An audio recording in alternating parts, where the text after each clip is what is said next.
ሰላም ከመይ ትኾኑ ክቡራትን ፍትዋትን ተኸታተልቲ እዚ ቻናል ንሎሚ ሰንኪ ዕሽነትን ጉድለት ሓላፍነትን ዝጠፍአት ህይወት ዘዘንቱ ዛንታ ሒዘልኩም መጽየ ዘለኹም። ቅድሚ ክልተ ዓሰርተታት ዓመታት ዓለም ብሉጽ ናይ R&B ሙዚቃ ክትሰምዕ ጀሚራ ነይራ። ካብቶም ደሚቖም ዝወፁ ከዋኽብቲ ድማ ጓል 22 ዓመት ዝነበረት አልያ ሓንቲ እያ ነይራ። ንሳ ንባህሊ ፖፕን R&B ቅድን ብሓዱሽ ቅዲ ብዘድንቕ ምንቅስቓስን ውቅብ ድምፅን ዝቐየረት ተወዳዳሪ ዘይተረኽባ ንግስቲ ሙዚቃ እያ ነይራ። ነገር ግን እቲ ዓወታ ብቕጽበት ክመክኽ ተራእዩ። ዕለት 25 ነሓሰ 2001 ኣብ ደሴታት ባሃማስ ማርሽ ሃርበር ዝተባሃሉ ቦታ ሓደ ዘሕዝን ሓደጋ ነፋሪት ተኸሰተ። እዚ ሓደጋ እዚ ንህይወት አልያን ምስኣ ዝነበሩ 8 ሰባትን ዘጥፍአ ሓደጋ እዩ ነይሩ። እዚ ሓደጋ ኣብ ታሪኽ ዓብዪ ነቐፌታን ትምህርትን ዝገደፈ ፍጻመ እዩ። ኣብ ማእኸል እዚ ሓደጋ እዚ ድማ እቲ ዘይብቑዕን ናይ ሓሶት ምስክር ወረቐት ዝሓዘን ፓይለት ሉዊስ ሞራለስ ይርከብ። ክቡራት ተመልከትና ታሪኽን ድሕረ ባይታን ሉዊስ ሞራለስ ምስ ንርኢ ናይ ሓሶት ፍቓድን ሚስጥራትን እታ ነቲ ንእሽቶ ክልተ ሞተር ዘለዋ ሴስና 402 ቢ ዝተባሃለት ነፋሪት ዝመርሐ ዝነበረ ፓይለት ሉዊስ ሞራለስ ሳልሳይ ይበሃል። ዕድምኡ 30 ዓመት ኮይኑ ካብ ደጋዊ ትርኢቱ ክረአ ከሎ ንፉዕን ተመክሮ ዘለዎን ፓይለት እዩ ዝመስል ነይሩ። እቲ ሓቂ ግን ካብዚ ኣዝዩ ዝረሓቐ እዩ። ሉዊስ ሞራለስ ነቲ ብዓለም ለኻዊ ትካል FAA ፌደራል አቪዬሽን ኣድሚኒስትሬሽን ዝውሃብ ናይ በረራ መዝገብን ናይ በረራ ሰዓትን ፍላይት ሎግን ብምጭብርባርን ብምሕሳውን እዩ ነቲ ስራሕ ረኺብዎም። ንሱ ነታ ክልተ ሞተር ዘለዋ ናይ ቻርተር ነፋሪት ንምብራር ዘድልዮ ሕጋዊ ፍቓድን እኹል ስልጠናን ኣይነበሮን። ካብዚ ብዝገደደ ድማ እቲ ፍጻመ ቅድሚ ምፍጣሩ ቅድሚ 12 መዓልትታት ኣቢሉ ሉዊስ ሞራለስ ኣብ ሃገረ ኣሜሪካ ፍሎሪዳ ብገበን ሓሸሽ ወይ ከዓ ክራክ ኮኬይን ተታሒዙ ብቤት ፍርዲ ናይ 3 ዓመት ናይ ፈተነ እዋን ፕሮቤሽን ተፈሪድዎ ዝነበረ ሰብ እዩ። እታ ነፋሪት ዘካይዳ ዝነበሩ ኩባንያታት ብላክ ሃውክ ኢንተርናሽናል ኤርዌይስ ድማ ነቲ ናይቲ ፓይለት ናይ ገበን ድሕረ ባይታ ኣይመርመሩን። ብዘይካዚ እውን ሰራሕተኛታቶም ገብርዎ ዝግባእ ናይ ሓሸት ምርመራ ሸለሊሎምዎ ነይሮም። እዛ ህብብቲ ሙዚቀኛ ናብ ባሃማስ ዝኸደትሉ ምኽንያት ነቲ ሮክ ዘ ቦት ዝተባሃለ ኣዝዩ ተፈታዊ ዜማኣ ዝኸውን ናይ ሙዚቃ ቪድዮ ንምቕራጺ ነይሩ። እቲ ስራሕ ካብቲ ዝተሓሰበሉ እዋን ሓደ መዓልቲ ቀዲሙ እዩ ተዛዚሙ። ረቡዕን ሓሙስን ክሰርሑ ውዒሎም ቀዳም ምሸት ናብ ሚያሚ ክምለሱ ወሰኑ። እቲ ጉጅለ ብቕልጡፍ ናብ ኣሜሪካን ምምላስ ስለ ዝደለየ ሓንቲ ንእሽቶ ሴስና 402 ቢ ዝዓይነታ ነፋሪት ተኻረዩ።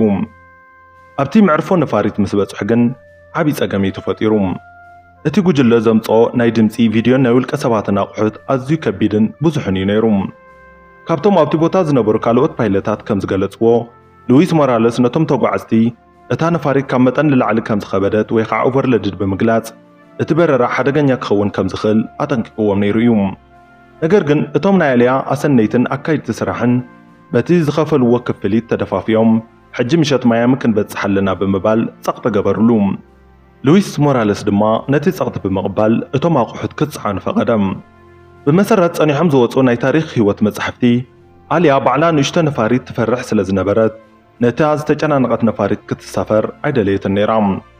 ርእሲ ሕማም ከም ዘለዋ ብምግላጽ ናብ ሓደ ታክሲ ተመሊሳ ዓረፈት። ኣብቲ ታክሲ ከላ ድማ ካብቶም ሰራሕተኛታት ሓደ ዘደቅስ ክኒን ከም ዝሃባን ድሕሪ ምድቃስ ሒዞምዋ ናብ ውሽጢ እታ ነፋሪት ከም ዘእተዋን ይዝንገር። እዛ ህብብቲ ሙዚቀኛ ወይ ከዓ አልያ ናብታ ሄሊኮፕተር ኣይሳፈርን ኢላ ኣብያቶም ነይራ እያ። እንተኾነ ግን ርእሲ ሕሙዋ ኣብ ታክሲ ዕሪፋትሉ ኣብ ዝነበረት እዋን ናይ መደቀሲ ምክኒን ሂቦም ደቂሳ ብድቁሳ ከላዮም ናብታ ነፋሪት ሰቒሎማ። አልያ እንታይ ይፍጠር ኣሎ እውን ኣይትፈልጥን፣ ደቂሳ እያ ነይራ። ከይረኣየት ከይፈለጠት እያ ናብታ ነፋሪት ተሰቒላ። ሰዓት 6:50 ደቂቃ እንድሕሪ ቀትሪ እታ ነፋሪት ናብ ሰማይ ክትወፅእ ክትበርር ሞተር አንቀሳቐሰት። ሉዊስ ሞራለስ ነቲ ሓደ ሞተር ንምልዓል እውን ጸገም ነይርዎ እዩ። ነፋሪት ሴስና 402 ቢ ብሕጊ ክትጸሮ ካብ ዝትኽእል መጠን ንላዕሊ ኣስታት 700 ፓውንድ ወይ ከዓ 317 ኪሎግራም ዝኸብድ ተወሳኺ ጽዕነት ተጻዒንዋ እዩ ነይሩ። ብተወሳኺ እታ ነፋሪት ምስ ፓይለት ሓዊሱ 7 ሰባት ጥራይ ክትጸውር ዝተፈቐደላ ክንሳ 9 ሰባት ተሰቒሎም እዮም ነይሮም። እታ ነፋሪት ካብ መሬት ተላዒላ ገለ ሜትሮታት ጥራይ ከይረሓቐት እቲ ከቢድ ጽዕነትን ንሚዛን እታ ነፋሪት ኣዛብዖም። ስለ ዝኾነ ድማ እታ ነፋሪት ናብ ላዕሊ ክትስቀል ዓቕሚ ሰኣነት። ካብቲ መዕርፎ ነፋሪት 200 ኮንቲኖስ ወይ ከዓ 60 ሜትሮ ጥራይ ምስ ተጓዓዘት ናብ መሬት ተደፊኣ ክትሕንበብ ጀመረት ሽዑ ንሽዑ ድማ ናብ መሬት ተጋጫ ብሓዊ ነደደት ኣልያን ምስኣ ዝነበሩ 5 ሰባትን ኣብቲ ቦታ ሽዑ ንሽዑ ህይወቶም ሓለፈ እቶም ዝተረፉ 3 ሰባት እውን ንኣልያ ሓላዊ ሓዊሱ ድሕሪ ሓፂር ሰዓታት ብሰንኪ ዝወረዶም ከቢድ መውቃዕትን ማህሰምትን ህይወቶም ክሓልፍ ክኢሉ እዩ ዓለም ብልእታ በዚ ዜና እዚ ሰንበደት ድሕሪ እቲ ሓደጋ ናይ ምርመራ ትካላት ሰፊሕ ምርመራ ኣካየዱ እቲ ዝወፀ ናይ ቶክሲኮሎጂ ጸብጻብ ንዓለም ዘሰንብድ ሓቂ ሒዙ ወፀ ኣብ ሬሳ እቲ ፓይለት ሉዊስ ሞራለስ ብዝተገበረ ምርመራ ኣብ ሽንቱ ናይ ሓሸሽ ኮካይን ኣሰር ኣብ ከብዱ ድማ ናይ ኣልኮል መስተ ተረኸቦም እዚ ማለት እቲ ፓይለት ነታ ነፋሪት ክዝውር ከሎ ሓሸሽን ኣልኮልን ሰኺሩ እዩ ነይሩ ብተወሳኺ እውን እታ ነፋሪት ዝነበራ ናይ ነዳዲ ስርዓት ካብ 1988 ጀሚሩ ክግበረሉ ዝግባእ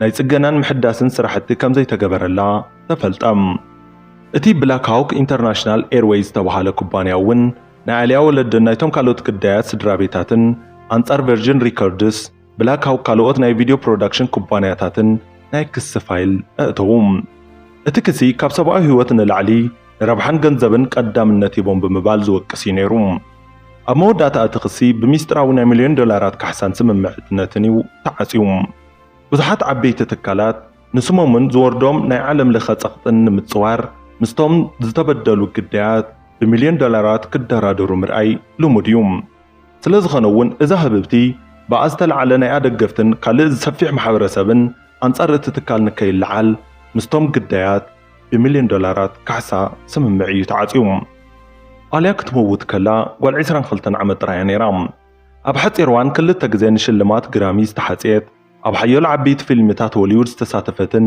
ንመጻኢ ወለዶ ዓብዪ ጽልዋ ዘሕደገትን ስነ ጥበባዊት እያ ነይራ ታሪክ ሉዊስ ሞራለስን ኣልያንን ኣብ ዓለም ለኸ ሕጊ ሸለል ምባልን ንቁጥሪ ሰዓታት በረራ ምጭብርባርን ከምኡ እውን ኣብ ትሕቲ ጽልዋ ሓሸሽ ኮይንካ ስራሕ ምምራሕ ዝኸፍሎ ዓብዪ ዋጋ ዘርኢ መሪር ታሪክ እዩ እዛ ህብብቲ ሙዚቀኛ ብሰንኪ ናይ ሰባት ጉድለት ሓላፍነትን ንዘለዓለም ጠፊያ ተረፈት ነገር ግን ሙዚቃን ሳዕስዒታን ክሳብ ሎሚ ኣብ ልቢ ሚልዮናት ዓለም ህያው ኮይኑ ይነብር ኣሎ ካብዚ ብተጻራሪ ብዙሓት ኣካላት ግን ኣልያ ኮነ ኢሎም ቀቲሎማ ክኾኑ ከም ዝኽእሉ እዮም ዝግምቱ እቲ ምንታይ ኣልያ ብውና ከተህሉ ኣይምተሰቐለትን ነይራ እዚ ከሎ እውን ብዘይ ፍቓዳ መደቀሲ ክኒን ሂቦም እዮም ናብታ ነፋሪት ተስቂሎማ ስለዝኾነ እውን እዛ ህብብቲ ደራፊት R&B ቅዲ ሙዚቃ እንታይ ከም ዝተፈጥረ ከይፈለጠት እያ ነዚ ዓለም ተሰናቢታታ ናብታ ነፋሪት ክትኣቱ ምስውና ኣይነበረትን ደቂሳ እያ ነይራ ብድቁሳት እዮማ ብድቁሳት ሓደጋ ኣጋጢሙ ድማ እንታይ ከም ዝተፈጥረ እውን ምስውና ምሳ ቃልቦኣ ከይረኣየት እያ ነዚ ዓለም ተሰናቢታታ ሕራይ እምበር ክቡራትን ፍትዋትን ተኸታተልቲ እዚ ቻናል ንሎሚ ሒዝናልኩም ቀሪብና ዝነበርና መደብ ነዚ ይመስል ነይሩ ንምክትታልኩም ኣዝና ኢና ነመስግን ኣብ ቀጻሊ እዚ መደብ ኣቕርቡልና እትብልዎ መደብ ምዝህልወኩም ኣብ መውህብ ርእቶ ኣፍልጡና ብሓሪፍ ሰሪሕና ድማ ክነቕርበልኩም ኢና ሰሰናይ ንዓኹም